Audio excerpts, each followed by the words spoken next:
नमस्कार, स्वागत आहे तुमचे. आज मी मेथीची पिठले करणार आहे. तर चला रेसिपी मेथीची पिठले. तुझ्या रूपानं वेड लावल बाई मला ग वेड लावल तुझ्या रूपानं वेड लावल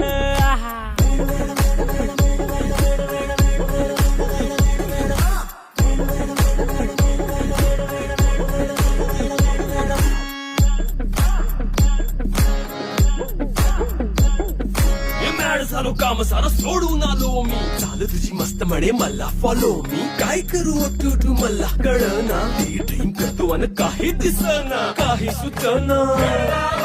सांगू कुणाला आता काय मी करू. ऐन ज्वानीची नाजूक शितूनार हो. साडी नऊवारी करी दिला वरवार हो.